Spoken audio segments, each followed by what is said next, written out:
tirelessly searching for tomorrow's cures.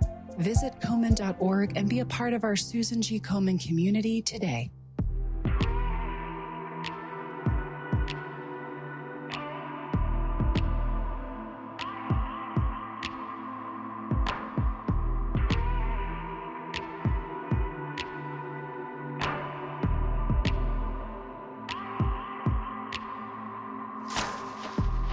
What if Martin didn't stand up? What if Rosa didn't sit down? What if Malcolm didn't matter? Where would we be now? What if Marley didn't get up, stand up? What if Du Bois didn't come to advance us? And Mandela didn't come to teach us? Where would we be now? We are the ones we've been waiting for. We can change the world. We can change the world with our love, love, love, love, love, love, love, love. 'Cause it is up to us.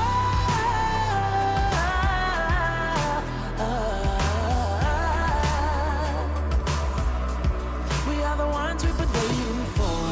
We can change the world. Our love can change the world. We can change the world with our love, love, love, love, love, love, love. Our love can change the world. What if Maya didn't speak out? What if Langston Hughes didn't write it down? What if Josephine Baker didn't dance it out? KBLA Talk 1580. Boy, the conversation in here. It's Friday, okay? It's Friday, and we're doing this doggone thing, and I'm so excited. I love it when my next guest comes around. We don't see her all the time, but when we do, it is a treat and literally a joy. You heard me because I promoted it. We are so honored to have a woman with a master's degree in social work, a master's degree in clinical psychology, a PhD in social work. You know her. She's an author. She's an activist. She's an innovator. And her research is focused on the intersection of racism, trauma, violence, and American chattel slavery. The author of the groundbreaking book, Post-Traumatic Slave Syndrome, America's Legacy of Enduring Injury and Healing, Dr. Joy DeGruy. Good morning. Good morning. She's live and in person, by the way. It's great to see you.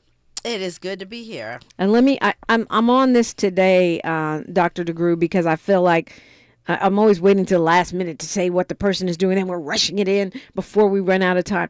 You are in town for a reason. I am. My private nonprofit, Be the Healing, Inc., is putting on a symposium tomorrow. And it is strengthening our bonds, overcoming adversity through family and community building.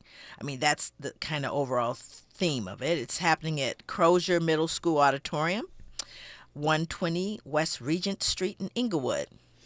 So this effort, I don't think anybody is confused about how intense things are happening across the country, particularly in urban areas and particularly with people of African descent. The amounts of violence that's happening, the homelessness, the poverty, they're all the different layers that are intersecting at a time when the country itself is extraordinarily polarized. And we have to be intentional.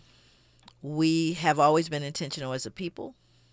We have always been able to rise above whatever adversities are happening for us. But I think right now is a time to really try to rebuild community through families. And that's the focus of this symposium. And to give people tools to say, okay, what does this look like? So one is understanding the nature of how we got here, and also understanding the trajectory for our children, our youth, and our families to move forward, up, beyond, and past it. You know, we always hear about, there's helpful stuff and there's tropes and there's a lot of things about the Black family. Exactly. And when you talk about rebuilding community through family, as an antidote to all these bigger things that seem to be so overwhelming. What does that look like? Where do we start? One of the things that I immediately look at is composition. Who are we looking at right now? I'm from a whole nother generation. I have children. I have grandchildren. Baby on the way in next week. My grandchild. Congrats. Yes. And I think what's happened when we say rebuilding community, our community has gone through a process what is termed serial forced displacement. And serial forced displacement, of course, began first of all with enslavement. We were extremely displaced, having been taken from Africa, folks that were here, then families divided. Then after that, we had Jim Crow. And actually, during Jim Crow, we began to flourish because we had our own sense of community. Everyone knows about what happened, the cities that were burned to the ground, Greenwood, all of these different things that occurred. So we were able to kind of recalibrate and build. But when we've built, there's been other structures that have come in, redlining, right? Then we had urban renewal. Then we had, we're going to cure urban blight, and they were just basically rolling over black communities and building and moving. And now we have gentrification. These are all names for displacement. I mean, serial forced displacement. And what happens? The research is in terms of what happens to a people that you consistently uproot and displace. The response is interpersonal and structural violence. That is the residual impact of that. So you break my leg and then you complain that I limp. That's exactly what continues to happen. Now, in no way are we folks that are, somehow crouched in the corner, worried, destroyed. No, we're not. But we have to be intentional because we haven't been written in to the script. People often say to me, Dr. DeGrew, what can we do? How do we fix the criminal justice system? It's not broken. Every system is perfectly designed to get the results it achieves. It's designed this way. It's doing what it's meant to do. It's doing what it was meant to do. It came out of slave patrol, so we shouldn't be surprised. But the issue is we tend to look at the usual suspects. Well, yeah, the police, George Floyd, as if, somehow the folks that are virulent white supremacists are all police. They're teachers, they're doctors, they're lawyers, they're postal workers. In other words, we have no idea, if the person, for example, educating your child goes to Klan meetings on Wednesdays. So the point is that when we start looking at systemically what has happened, we can't do anything about the past, but we can do something intentionally about where we are. So when I say families, okay, let's just take that concept. Yeah, let's start there. Family. I remember working in Portland, Oregon, for an organization, private nonprofit organization, and again, we're always looking for the funds to try to help support us. It's a begging thing. Everybody's looking around for the funders. And we had to meet with the city council. I'll never forget this. I was actually happened to be in the city. The program that I was working with, they were there. We're trying to re-up the money that's going to come down from the city or city council and, county stuff. And so, first of all, everybody's on the dais, right? So they're all sitting in the half curve, and we're below at the little mic, giving our little 3 minutes or whatever it is. So I'm feeling some kind of way in the first place, but I understand my role. My role is to come in and be a closer, right? And so the young woman who was a manager of the program, she had all the charts. She had the, PowerPoint. This is how many families we serve. This is how many, this is how many got through the program and matriculated. And all of this is to say, give us the money. Okay. At the end of the day, are you going to give us the money? So then it was like, she finished that very neatly. And of course, it's kind of passing me the mic. So one of the city council members leaned forward and said, Dr. DeGrew, how do you feel the families are doing in the program? Right? And there's this pregnant pause. So the manager's looking at me like, what are you doing? Because I'm I'm trying at that moment to determine whether I'm going to speak truth. Ah, yeah. And because this is all about, let's close this deal and kind of go on. And I looked at this woman and I said, I'm willing to bet you my life that when you say family and I say family, we're not talking about the same thing. So at that point, you know, the old folks would say, my mom would say, you know, you could hear a mouse pee on cotton. You know, there was silence. The manager of the program is looking at me like, what are you doing? Where are we going? I said, let me give you a kind of a sense. I said, the program I'm working with was working with adjudicated youth. And the goal of this program was to redirect these youth so that they don't end up in the adult system. So they're all juveniles that have committed some crime, you know, shoplift, whatever it was. And they got into this program so that we could change the trajectory. And what I said when I wrote the model for this program is, if you want us to help these children, we've got to help everyone in the family, period. Right? So now the money's going to the family. I said, so this young man came into the program because he violated a restraining order. He's 18-year-old black male. So I don't know what picture you get in your mind of him, but that's what got him on paper and why he was in the program. He lives for the first 4 days of the week with his siblings, his younger siblings, in the cold house, because his mother leaves and goes to her boyfriend's apartment where she remains warm. He got to the point where there was no food left. There's obviously no heat in the house. So he goes to the boyfriend's house to try to reach his mother so that he could help his siblings. And that is how he violated his restraining order, because the boyfriend didn't like him coming to his house. I said, is that the picture you had when you said family?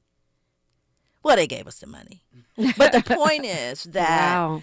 that while we're not paying attention, folks are trying to survive, right? Or the young woman that I mentored, and I promised her, I said, if you graduate, this girl had just torn through so many different programs. She said, Miss Joy, if I graduate, will you come to my graduation? I said, of course. You know, I will definitely. I won't care where you are, I'm coming. Well, she was in Brooklyn, New York, and I got a call that she was graduating. So I got on a plane and I flew to New York. Wow. It was a small alternative program, but they all were very excited, had their cap and gowns on.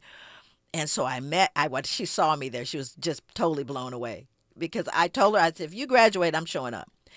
So she grabs what looks like her sister, by the arm, and it was actually her mother. And she said, hey, this is her. This is Miss Joy. This is my mom. This is my mom, right? So I'm feeling a little, well, she didn't mean mom. What that was, because this is her mother. She's introducing me to her mother, saying, this is a woman I called mom.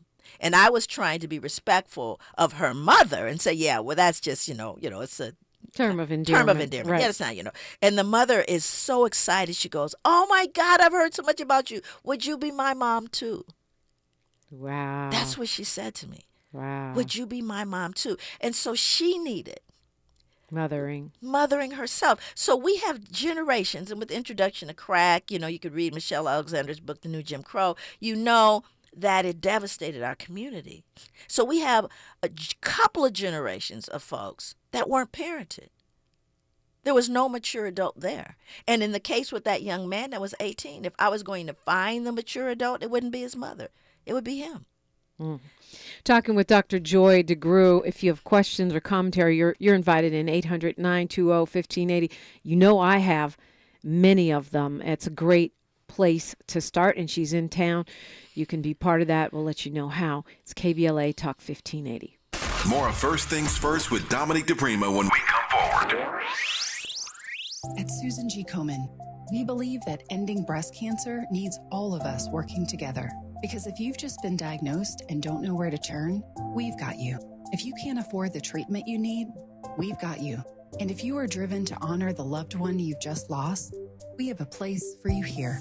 Because of you, we're supporting those who need help today while tirelessly searching for tomorrow's cures. Visit Komen.org and be a part of our Susan G. Komen community today. We're celebrating 1 year of the K. From checking out the vibrant art and diverse dining in Lamert Park to cheering on your favorite team in Inglewood, you can choose your own adventure when you ride the Metro K-Line. Leave the car at home and go Metro. Visit metro.net/K-Line. A sense of peace, a place to kick back and put down roots, a lasting legacy. However you define home, at City National, we're committed to helping you get there with our City National Ladder Up Home Loan Program. Find the full benefits at cnb.com/ladderuphome. City National Bank, here for our clients and communities. Ladder Up program is available only in select areas. Terms and conditions apply. Not all applicants will qualify. City National Bank is an equal housing lender. Member FDIC. NMLS ID 536994. Boom, boom, boom, boom. Nissan has a car for every driver who wants more. More action. More fun. More guts. More head turns. More adventure. More electric. At Nissan, more is all we do. Shop Black Friday every day and get the best new deals all month long only at Lowe's. Right now, save up to $800 on select major appliances, plus save an extra $100 on select laundry pairs. And there's more. Bring home pre-lit artificial Christmas trees starting at $49, because Lowe's knows deals. Valid through 10/31. Appliance savings vary based on purchase amount. Exclusions apply. While supplies last. Selection varies by location. See Lowe's.com for details. If you are a private individual or a small business owner who has had problems obtaining a business loan, credit card, or just even acquiring an apartment, please call Alliance Hillview LP for a free consultation at area code 510-459-6001. That's area code 510-459-6001. Remember, don't let your past determine your future. Ugh, I don't have time for a cold. Honey. Honey? You need DayQuil Severe Honey flavor. DayQuil Severe Honey gives you powerful cold and flu symptom relief with a honey-licious taste. Because life doesn't stop for a cold. Okay, I'm ready to go. Now I'm getting a cold. Honey. Try DayQuil Severe Honey for powerful cold and flu relief. DayQuil Severe Honey flavor. The daytime coughing, aching, stuffy head, fever, honey-licious. Power through your day, medicine. Use as directed. Keep out of reach of children. The conversation continues right now with Dominique DiPrima on First Things First.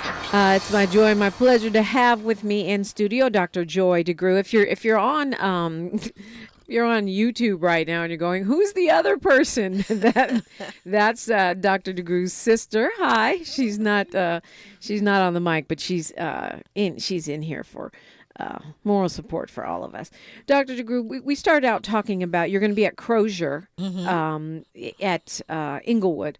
Right. Crozier Middle School for a symposium. Correct. And tell us if people want to go to that or participate. This is through your nonprofit. How can they connect with that? There actually are a few spots left because there are tables that have been purchased. People have purchased tables. But if there are individuals that would like to come, we still have some spots available. And these are free spots. So it'll be fewer left at some of the tables. But I mean, again, the goal here and the goal is to really have a conversation with community, because here's what happens in most circumstances. You'll get a me, right? The person that comes in, I write evidence-based models, I do the work, I've been on the ground, but we want to help. And a lot of people say, I really want to help. And I'm going, well, what does that look like?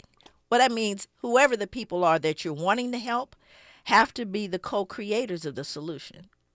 This is not something you come and you have a model and you plop it down over here because it worked in, Seattle. It has to be one where you look at the local context. What are people saying and what are they wanting, right? So I have a group of tools, groupings of tools that I can share, but we also have to look at the context for where people are in order for them to participate in, quote, the healing, which is what the work is all about. It's not just to heal, but to be healthy and to make certain the generation that's coming after us will also be healthy. because that's what we have to do. We cannot move forward without really seeing a future for the young ones that we're passing the baton to. Right. So it's not a one size fits all. Exactly. It has to be customized to the community and their There you conditions. go. There you go. When you started out this morning talking about how we are in a tough time, and I feel like probably every generation says that, but it's interesting to hear you say it because it makes it seem like, okay, you're not crazy. Things are kind of really extra rough right now. Yes, absolutely. But you went from the macro to the micro and saying, and we've all heard that saying, oh, the personal is political. Yeah. But is that what you're talking about? You're talking about fixing our families or healing our immediate circle as a means of taking on the broader issues? Right. So we're looking, we have to look at all the processes, and some of us are in different, lanes. Some folks are at home raising children and working. Other folks are working in the systems that are producing the harm. So wherever we are and whatever silos we're in, we have to begin to look at what we can do in that space to advance us, to be able to take care of us. I know a number of physicians that are, incredible physicians, because I'm in Georgia, right? And that are just so proactive and so supportive, looking at for example, the infant mortality rate or the number of Black women that are dying in childbirth. It's insane right now, right? And we have people in those arenas that are doing incredible work. My daughter runs a private nonprofit, the Black Parent Initiative, where she's dealing with Black doulas that walk with women through the entire process.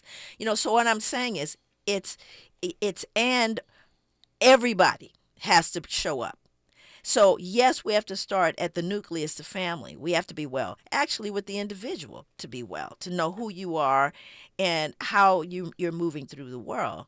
So every level has to be impacted. And in my field, we are always looking at the different levels of service, from the individual, the family, the community, and ultimately the society.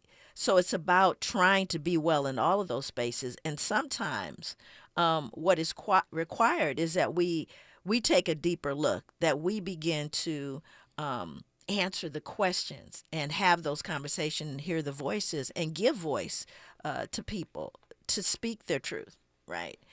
So it's about then at the end of the day having some practical guidelines, Right. There are folks, what do you do when you are wrongly fired? You know how often that is happening? People are being wrongly fired. They don't know how to advocate for themselves. Parents who don't know how to advocate for their children in schools. People that don't, just in general, feel the kind of support needed to grow themselves wherever they are. We've got to, I don't care who you are, you can grow yourself where you are. But you also said, like, when you talking about the young man who was with his siblings in the cold house while his mom was in the warm house. You also talked about you can't help the young man if you don't help the whole family. So, and I think as people in a hyper-capitalist, individualistic society, we often look at, how do I get over? How do I fix myself? And we forget that we're connected to a family system. Was that family systems theory? Is it African, collectivism? What are you really talking about? It is all of those pieces. I mean, we've all been raised very differently, with different standards or none. Right? And everything in between. And we have to deal with that as well. We have got to deal with the violence. We've got to deal with the violence. And the violence is happening everywhere. Right. So when you say the violence, you're talking about the family violence, community violence, the mass shootings, the war violence. I'm going to start with the family. I'm going to start with the individual. Okay. Even, in terms of not being violent towards ourselves. Not allowing ourselves to believe that we can be and do better. Sometimes people are so. Let me give you an example. Okay, I grew up at a time, and I remember when my kids were young, and I was broke. We were broke, right? So we would float checks. I don't know if people know what that is because I'm pretty sure they do. Nobody writes checks anymore, right? Yeah. But the way it would work is you go, okay, so I get paid on Friday. This bill is due on Wednesday. Let me call my friend Renee. I said, Renee, so can you? She goes, yeah, but my check won't hit the bank. So we figure out how I could get her check put in and by the time it hit her bank, I would have the money to be able to pay her. It was a whole thing, right? You can't do that anymore. You can't float a check. And I went to the grocery store, and I'm not talking about Whole Foods, which is a whole check. I'm not talking about that. I'm talking about your regular run-of-the-mill grocery store. And I came out with one bag, and it was $70. Yeah. 70. And I stopped thinking that I was someone unique. I'm going, everybody has to have food. Everybody has to survive. How are people surviving right now? Got news, traffic, and sports, and we'll talk about that how when we come forward on KBLA Talk 1580. Say the quiet part out loud. KBLA Talk 1580. Good morning and thank you for joining us on this Friday. I'm Mike Moore. Now here's the latest from the Black Information Network. Sam Bankman-Fried is expected to make what could be a risky move in his fraud trial this morning when he takes the witness stand in New York federal court. The founder and former CEO of cryptocurrency exchange FTX is accused of fraud after the exchange and its associated trading firm collapsed late last year. Governor Brian Kemp is ordering lawmakers back to the state capitol to redraw Georgia's political district. His announcement yesterday came shortly after a federal judge ruled that the state's maps were unconstitutional. Lawmakers will be tasked with adding a majority black congressional district in West Atlanta, as well as make changes to the State House and State Senate maps. And that's the latest. I'm Mike Moore from your 24/7 news source, the Black Information Network and BINnews.com. The Monterey Bay Aquarium is more than a place to learn about ocean animals. They're also working to inspire conservation of the ocean by stopping plastic pollution, supporting sustainable seafood, and minimizing our carbon footprint. Join them in their efforts to protect the ocean. This is the KBLA Sports Minute with Ray Richardson. The Lakers get their first win of the season last night. They beat Phoenix by 5 at Crypto.com.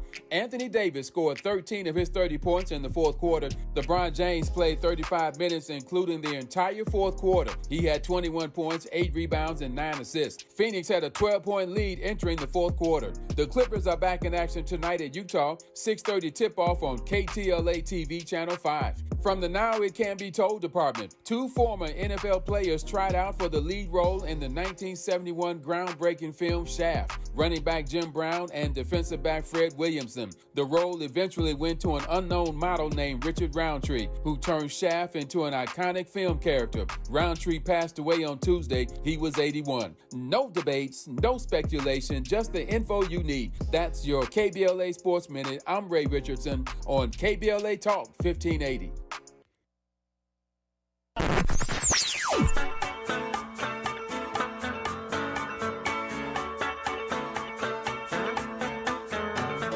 This is KBLA Talk 1580. Talk radio that's music to your ears. We're unapologetically progressive. KBLA Talk 1580.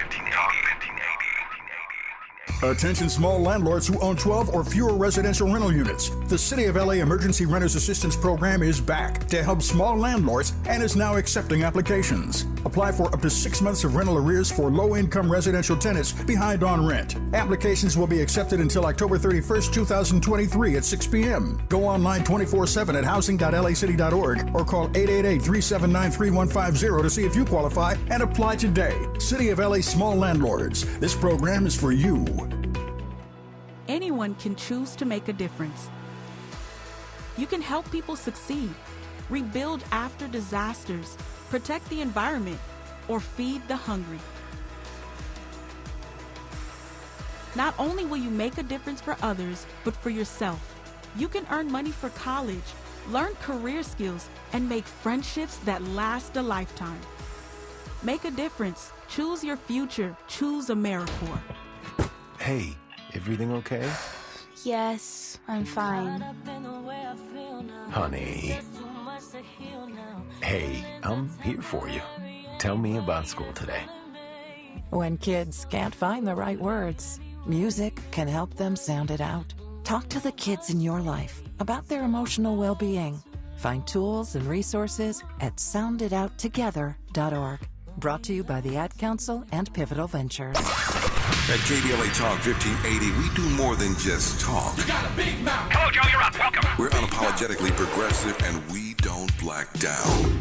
Dr. Joy DeGruy is with me, and speaking of people who have been unapologetically outspoken, unapologetically progressive and don't black down, well, Dr. DeGruy has been way out there leading the pack. And we were talking about, how we heal and how we break down. I mean, you talked about this idea of serial displacement. And when we look at racism, white supremacy, and how we can overcome these systems, we don't hear as much talk about that. Yeah, you hear about gentrification, but about the human, psychological, and physical impact of that serial displacement. So you're talking about some kind of glue, some kind of healing that starts at the level of family, whatever that looks like for you. Exactly. Right. So where do we start?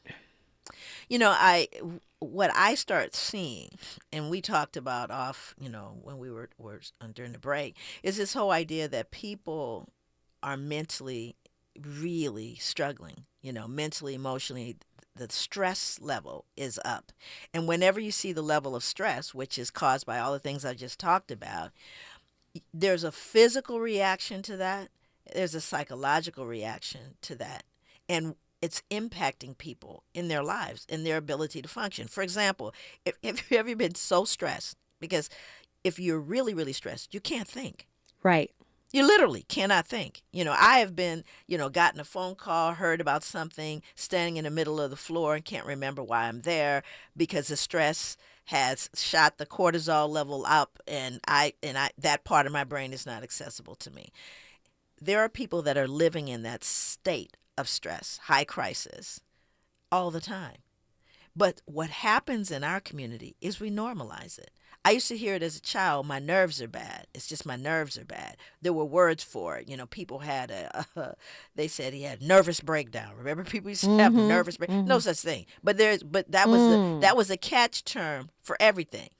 It was permissible to have a nervous breakdown. That's not your fault, right? You just had a nervous breakdown. It was a catchphrase for every mental illness that a person could have. Anxiety, depression, all of it fell under a nervous breakdown. Wow. So that, because then it's acceptable, right? Because there's no stigma if you just had a nervous breakdown. So part of what I'm saying is we have to listen to people, because in some ways it is a nervous breakdown.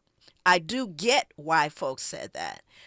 But what do you do with it? What do you do in your body? And one of the things that we can always do, and my daughter talks about it, and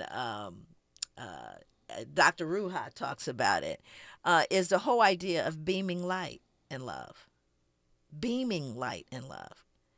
I have little kids who walk by me, and they'll have this face like they're angry, and I'll just smile and go, wow, what a beautiful face. And they'll just light up, right? Because no one lights up for them. Right, right. I want to give you an example of how important this is to do that, to just a smile. Brightens the nod that we give to one another, but especially young people that are feeling the stress and the crisis of the adults around them. And unseen. Yes. Unseen and unheard. Unseen and unheard. And, there was a program that I did some work for many years ago where we created in this program what was called the Most Improved Student Award. Right. Now, let me explain why. Everyone has to have a win. And in my motto, I talk about creating wins for anyone, right? What if you're the kid that never gets a win? You never get on the dean's list, or you never get, that you go from the C to the A. So they never get rewarded. So we created in this program, as a private nonprofit, the Most Improved Student Award, which could mean that Ronald, who kicked people 6 times last year, only kicked somebody once. Right? So he could get the most improved student award. But the key was that the kids in the class voted on who should get the most improved student award. So it was this one little boy that got the award. And he had never gotten an award in his life. So the program coordinator for our program that works with this little boy was calling his mom to tell her that he was going to get the award. But the mom never picked up. The teacher said, well, I'm calling for such a school. I'm calling about your son, da-da-da-da. And after the 3rd time calling, she noticed that the little boy was very different when he came into class. He wouldn't give her eye contact, right? And she says, what's wrong? What's going on? You know, I was trying to call your mom to tell her about. He said, every time you called, she beat me. Wow. Because why is the school calling me? I don't want the school calling me. I don't want it. So she never picked up when she heard. She didn't hear the message. She never heard it because it was a school calling, and it was one more thing I'm not dealing with. And she beat him every single time. This teacher was devastated. I mean, devastated. Of all the folks in that group, to thought that she was causing harm when she was trying to tell her that he was going to receive the award. And eventually talked to the mom, young mom. Well, I didn't know, so somebody should have, just no ownership. Right. You see? So in order to help him, we've got to help her. And I don't know what happened. If we're looking for the villain, are you following me? Mm-hmm. If we're looking for the villain, how far back are we going to go? Right. Right? Right. So when we unpack her life, we're going to see something else. And so what I've learned through the years of working is it's a lot of things. It's not the cure-all. It's understanding that the work that we're doing is heart work. It's not between the ears. It's heart work. And we have to love people back. And to think about, a kid coming home from school. All right, when you get in here, get over here and do this. And, and there's there, hey, so how was school today? The person that celebrates you. And it's not intentional. It's unconscious, right? Yeah, we got a lot going on. Right. We got a lot going on. So we've got to uplift everyone. But you know what? A couple things come to mind. One is this really convenient, popular complaint right now. Everybody gets an award. Everybody gets a certificate. We're pampering our kids too much, right? There's that. And the other thing is, that is somehow white parenting, to be like, hi, honey, I'm so happy to see you. Like that's what white ladies do. Right. And again, that's part of our socialization. That's part of post-traumatic. That's part of what we've passed along from generation to generation. So we have to stop. So we have to stop. I mean, right? I literally, this has been a while because my kid is taller than me now. But, I remember being in Simply Wholesome, kneeling down to talk to my kid who was having a little fit. Sure. And this happened to me not in Ralph's and other places too. And black women would come up to me and be like, you should just snatch them, take them out of here. And I would be like, number one, that's my kid. You do your kid how you want. Number two, it's going to take just as long for him to stop crying after I snatch him and yank him than as for me to sit here and talk through this thing. Exactly. There was my daughter talks about this experience where this little kid was getting ready to cross the street, saw their mom, got excited, didn't see the car. Right. And the car nearly hit this kid. And the mother grabbed the kid, and the kid turned around, saw the car, and the mother slapped him and said, don't go. So my daughter, wasn't going to go, wow, you just smack the kid. She goes, imagine if you were walking across the street and you just didn't see the car. What happens in your heart when you realize it nearly hit you? And then having someone slap you once you get on the other side of the street. Mm-hmm. Because the mother was frightened, but her response was to hit the child, right? And this is kind of get fast forward. She never had a conversation with her ever about that. She just said, well, just think about that for a minute, how that must feel. You're already freaked out because you just almost got hit. And then when you look for the soothe, you get slapped. So she saw her years later. And she said, I never thought about it. I thought about what my mom used to do. Right. Right. And she said, and I never did it again. So you never know. Again, you can't always, you got to read the reality, that you're dealing with. Right, of course. But I think people are much more accepting than you would imagine. And that smile, that acknowledgement, that just, gosh, hey, you just have a good day today. If somebody loves you. Somebody somewhere loves you and cares what happens to you. Yeah, I see you today. I see you today. So, again, and beyond that, of course, I have an absolute motto. I have absolute tools and very specific things, if they make sense for you, right? Mm-hmm. But I need to hear from you what's going on inside of you, what's happening, And often we don't get to the actual root cause.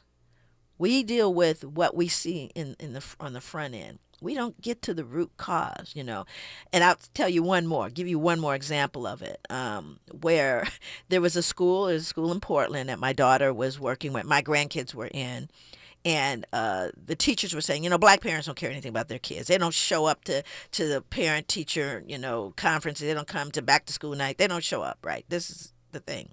So the principal of the school, my daughter approached with a number of her friends and said, you know what, I'd like to do kind of an assessment of what's going on here to really kind of help.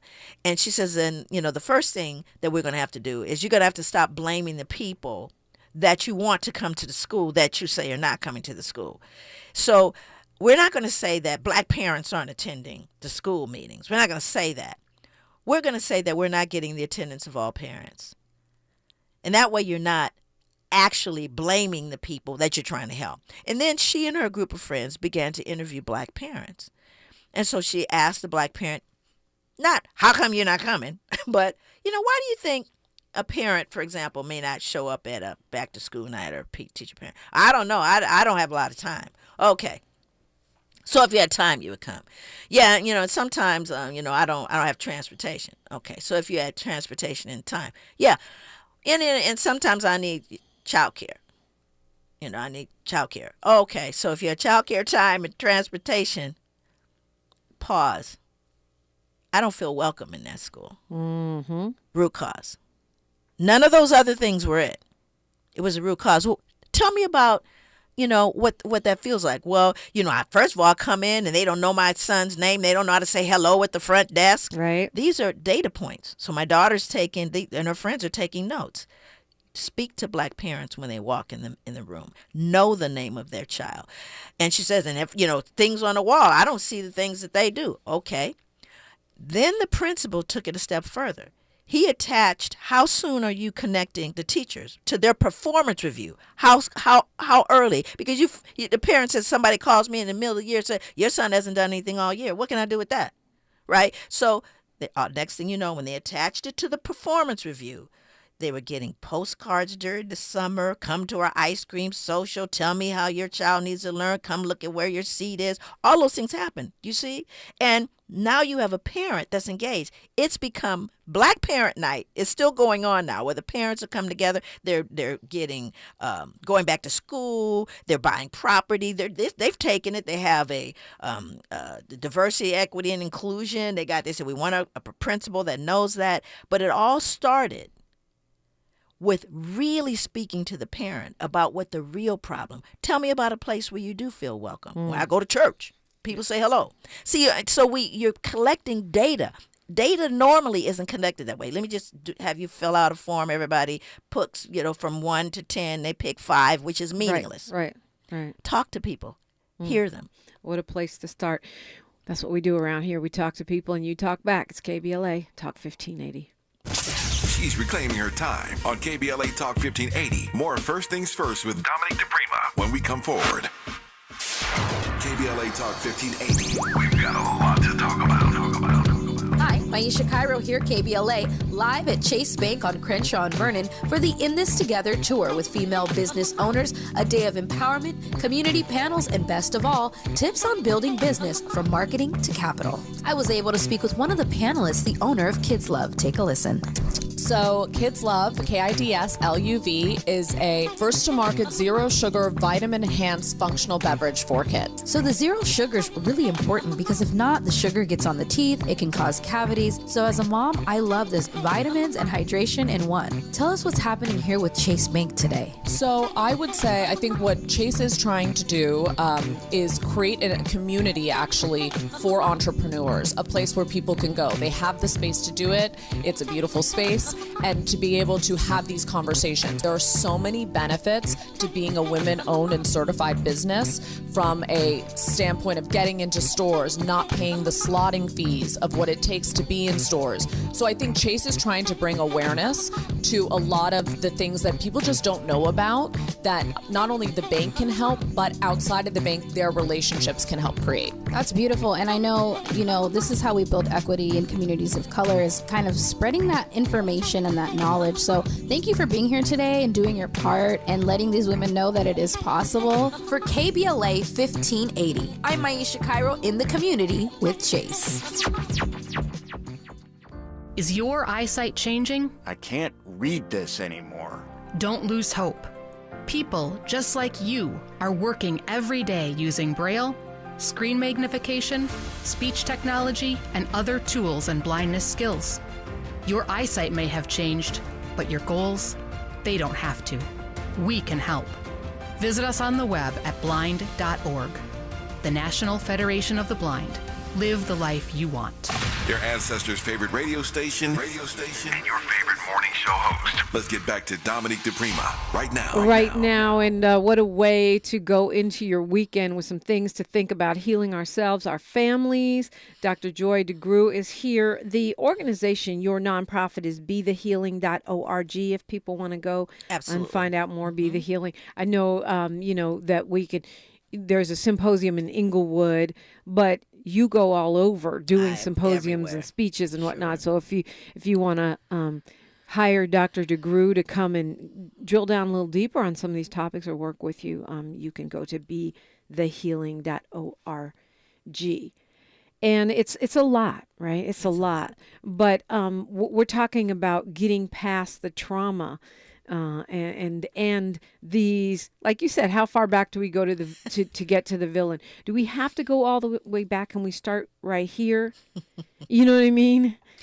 Well, again, if someone's hemorrhaging, we got to deal with it immediately. We got to deal with so you have immediate issues going on.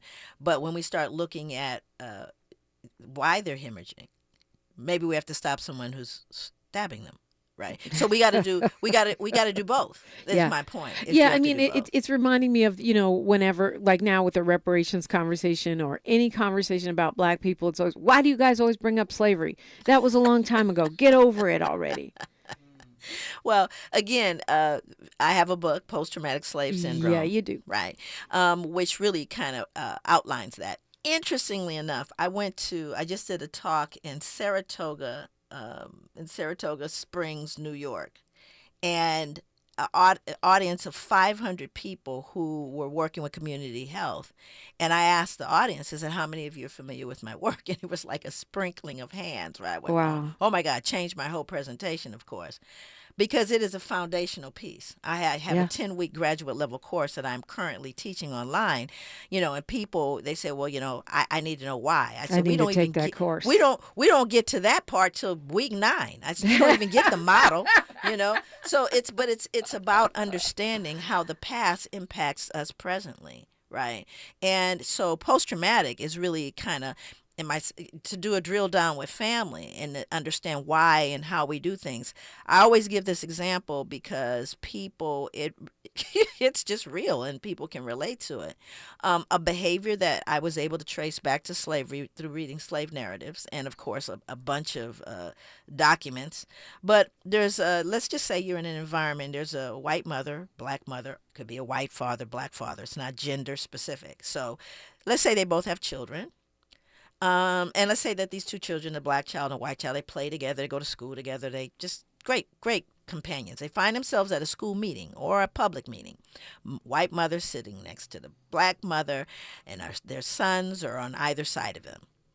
Black mother leans over to the white mother and says, my goodness, I just wanted to mention to you that, I noticed your son is really doing well.